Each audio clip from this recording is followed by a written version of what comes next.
খবরের জেরে ফিশারি পরিদর্শনে আসলেন ত্রিপুরা মৎস্য দপ্তরের ডিরেক্টর মুসলেম উদ্দিন আহমেদ। সাথে ছিলেন মহকুমা শাসক মানিকলাল দাস, নলচর ব্লক ভিডিও, মৎস্য দপ্তরের বিভিন্ন আধিকারিকরা।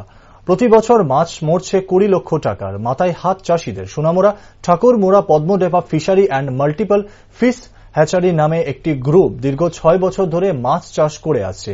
কিন্তু কি কারণে প্রতি বছর লক্ষ লক্ষ টাকার মাছ মরছে বলতে পারছে না দপ্তর এবং মালিকরা। তবে খেদাবাড়ি ওএনজিসির কেমিক্যালের জেরে এই ঘটনা বলে অভিযোগ তুললেও ওএনজিসির তরফ থেকে বলা হচ্ছে ওএনজিসির কোনো কেমিক্যাল বের করা হয় না। এ নিয়ে ওএনজিসির কর্তৃপক্ষের সাথে কথা বলে মৎস্য দপ্তরের ডিরেক্টর মুসলিম উদ্দিন আহমেদ। তবে প্রাথমিকভাবে মাছ মরার কোনো কারণ বের করতে পারেনি ওনারা।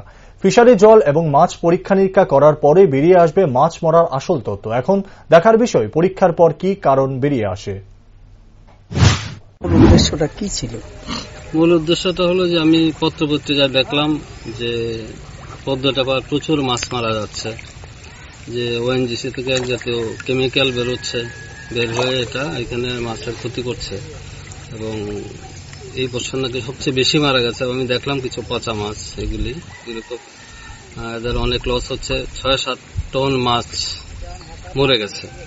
এটা সরেজমিনে দেখার জন্য এসেছি এবং আমি ঘুরে দেখলাম, হ্যাঁ, এটা এখনো মাছের পচা মাছ আছে এবং গন্ধ বেরোচ্ছে। এখন কেমন ক্ষয়ক্ষতি হয়েছে তাদের?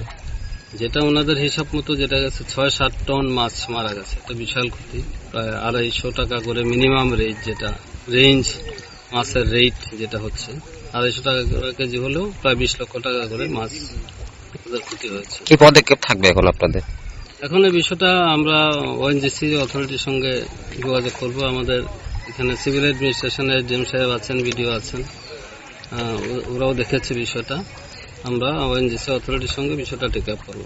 যারা এইভাবে মাছ চাষ করতে